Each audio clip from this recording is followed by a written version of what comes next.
Toyota India is finally stepping into the EV game with the Urban Cruiser Ebella. Now this is a car I've been driving all day, I've got the keys to it, but is it good enough? Is it good enough as their first attempt to get into the EV space, where other manufacturers like Tata and Mahindra have already got a substantial headway? Well, that's what we're going to take a look at this car and find out if it's got the minerals to make it work.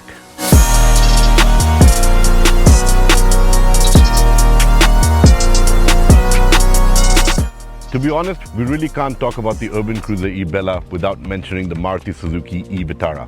After all, they are both essentially the same vehicle. But Toyota has pulled off enough in terms of a design change to give it its own persona and own character. Starting up front, you've got Toyota's now standard, that hammerhead design. So what you're seeing over here with this snout, the little bit more aggression in the lights, all of that is part of their hammerhead design, and that's what they're working with over here.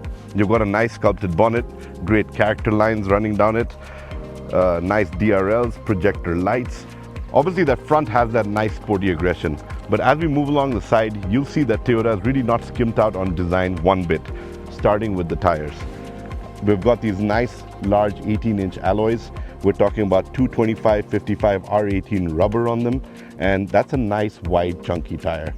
The dimensions themselves play really well with the rest of the body. I think that ratio really works to give it a nice sporty touch. And as we move along the side, you'll see that, you've got this beautiful cladding on it. This plastic cladding, in my books, is not just about breaking the design, but it adds that added element of premiumness and that SUV touch. So it carries over to the rear. The rear, you've got this integrated spoiler over here. You've got the shark fin antenna. And of course, lighting is now key with all EVs. So even at the back, Toyota has played with the lights, given it a very interesting look. You've actually got this clear light setup, and it lights up really nice. Looks great, done well, integrated well, and a pretty upmarket touch. It is a compact SUV. It is something that is built for the urban environment. And I think the proportions, the dimensions, they all work to give you that essence of a nice premium quality EV for the urban environment. But what does it pack inside? Let's take a look.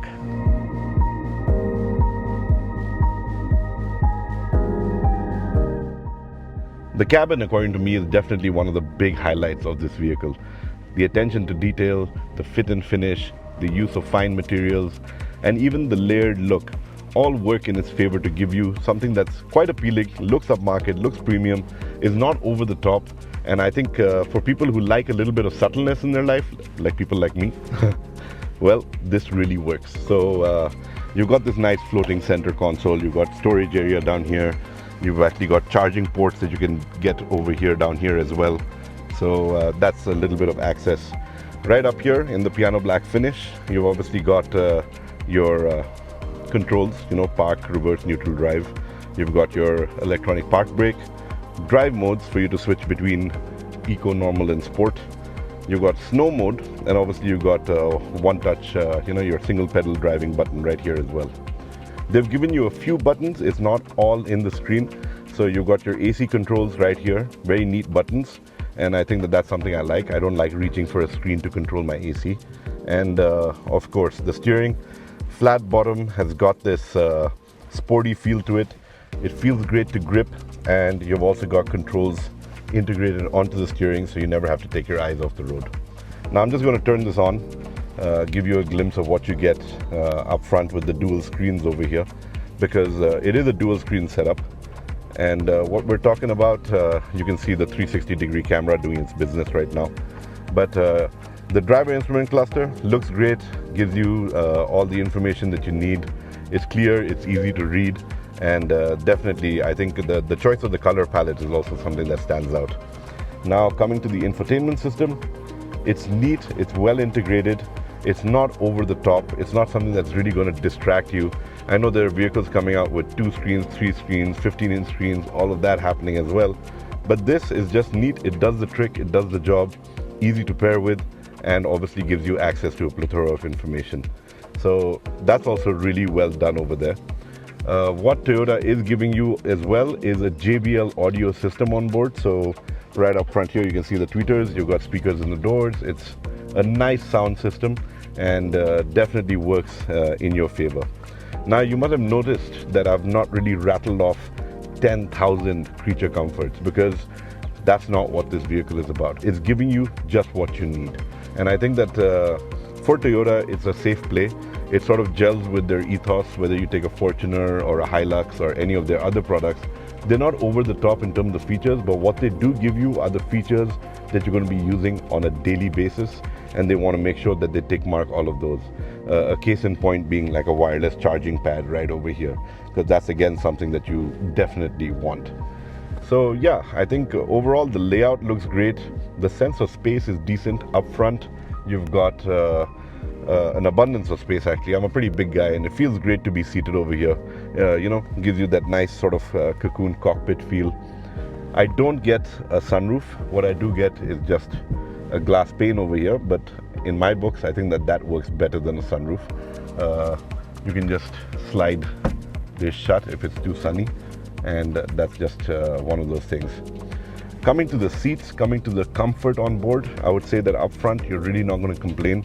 The seats are well contoured, the materials are great. You've got a use of you know, a little bit of leatherette and a fabric mix, and that really works well. Over here you've got your center armrest, a little bit of cubbyhole space right down here. But what really is something that you need to experience is the way that you feel in the seat. You know, it's got excellent lumbar support. I think that that's been done really well. Very comfortable seats. I've been driving it all day, and I can tell you that you know, that fatigue doesn't set in just because of the way that these seats are designed. But that's just about it on the front. Let's take a look at what you get with the rear bench. Now, with an SUV of this size, obviously space is the number one question that a lot of people are asking about. But as you can see, I'm 6'2", and I have placed myself here on the rear bench. I've left the front seat exactly where I would leave it if I was driving. My knees don't touch. I mean, they're just brushing the seat barely. I've got a little bit of headroom because this is sculpted out just a bit, right? So it is a little bit of a tight fit, but it doesn't feel all that bad. And if you're just a hinge shorter than me, you're actually going to have really no reason to complain, other than the fact that you don't get enough thigh support. So that is one thing that maybe if you're 5'5", 5'6", 5'7", maybe you'll be okay. Anything above that, you will notice that the thigh support is not there, but you're not going to complain about leg space or headroom. You know, you have to be 6 foot and above for those to be complaints. And the good thing is that the average Indian height is not that tall. So for families, it works. You know, you've got the dad and mom up front, you've got the kids in the back seat. So it works for that. It works for dual income, no kid families. And like I said, you know, it is an urban EV. It is something that's designed for the urban environment. And in that sense, I think it actually is pretty spacious, and it's also pretty versatile as well. And you know, to understand that, you got to see the fact that these benches are actually on rails, so you can actually move them. So you can pull a lever and actually slide them up. Now, depending on where you want to place it and how much boot space you require, you can actually play around with both the seats. You know, slide them up, move them back, depending on what you need. You want more human space, slide them all the way back. You're ferrying a lot of luggage, you don't have to carry people in the back seat. You can slide these pretty far up front. So, you know, they go all the way here. You can actually drop these down. So it's a very flexible sort of design. I think that it's been well thought through to give you that versatility. It's not just a one size fits all. It's about you being able to customize it and use it as per your requirement when you need what you need. And I think that that's a smart way of packaging a car today, because you know, just trying to fit it all in one is I would say an age-old idea, and having this level of flexibility really opens up new options. But as far as creature comforts go, over here you've got your rear AC vents right down here, you've got charging ports over here, and of course it wouldn't be complete if you didn't have your center armrest with cup holders, and it also allows you to reach into the trunk. And that brings us to luggage space, because, you know, as an urban vehicle, you're looking at convenience. So about 300 liters of boot space on a regular use basis. And as I mentioned, you know, when you slide the seats forward, it actually opens up a lot more in terms of space. So you can use that flexibility to your advantage, to your need, and use it wisely. And I think that quite works. Now, you might have noticed that it's not an electronic tailgate either. So like I said, it's it's function over form, or you just don't have to go over the top every single time. And what you do have here is your standard tailgate. And it's not really a bad thing if you ask me. We're talking about a vehicle that's probably been built to actually come out at a really good price point. And I'm keeping my fingers crossed on that because we still don't know the price. But that's what I'm looking forward to. And I think that some of these things about just giving you what you need rather than going over the top with it is to build it to a price, yet ensure that it has that quality and that premium feel intact.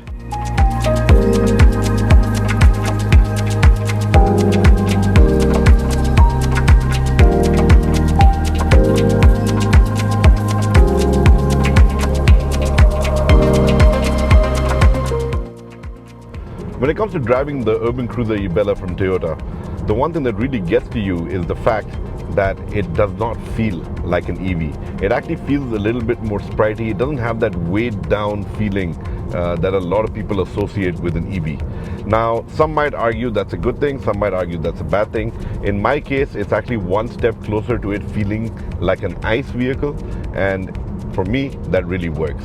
I like the fact that it does not feel weighed down, and it's actually got more of a dynamic that I'm more accustomed to and more used to. It's a thing about habit. It's not really a plus point or a minus point. It's just about the way that you feel behind the wheel. And for me, this really works. It's something that really stands out about this vehicle.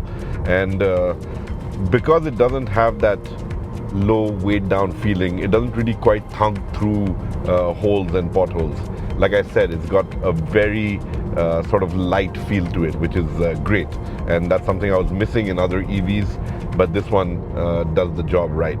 So yes, out and out power. This is the 61 kilowatt hour battery pack version. So I get about 174 PS of power, 193 Newton meters of torque. I've got multiple drive modes, so I can switch between eco and sport. It is a very spirited car to drive. It's fun to drive. You can get it up to 3-digit speeds with ease. That torque on demand is just outstanding. You get the pushback. It's all there. So the engaging drive, that fun to drive element, the steering wheel firming up nice as you hit higher speeds, feeling nice and easy in the city. All those things is all tick marked. That's something that this vehicle does really well. So there's really no complaints when it comes to the way that it drives, the overall dynamics of it, in terms of how it feels on the road, that planted feeling. It's all there. And that's something I really have to say that I appreciate about the Toyota Urban Cruiser Ebella. But when it comes to performance, there is a 49 kilowatt hour battery pack version as well. That delivers about 144 PS of power, and it also has the same 193 Newton meters of torque. Now the range on that one is in the mid 400s, while the 61 kilowatt hour battery pack gives you 543 kilometers on a single charge according to the manufacturer. In real world conditions, the 61 kilowatt hour battery pack is going to translate to giving you about 400 plus, so 420, 430. Maybe stretch it up to 440 depending on the way that you drive and where you're driving. So take that as a sort of a ballpark range that you would get with this vehicle. And but I have to say, being behind the wheel is actually something that you really enjoy, and it's got that engaging feeling, something that you enjoy with a car that's dynamic, and that really shines in this product. But all this performance, all these numbers, the fact that you can sprint to 100 rather quickly, also comes with the fact that you need a rather safe car. Yeah, but when it comes to safety, I think Toyota's ticking all the right boxes. For them, safety is something that's very important. So we're talking about the fact that you get 7 airbags as standard on the Urban Cruiser Ebella. It's got all the right high-strength tensile steel in all the right places in the structure, to absorb the impact of a crash in an unfortunate accident. So ADAS level 2 is also part of the package. All of this just works towards giving you a nice cocoon and a safe vehicle to be in. So no complaints on that front.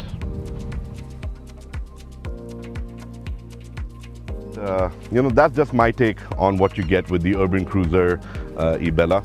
Toyota definitely has their hands full with an EV. It is their first time stepping into this space. And I think that as a product, it ticks a lot of the right boxes. It's a brilliant sort of urban SUV, if you may. And I think, you know, we're talking about brilliant range. You've got 3 variant options available on it.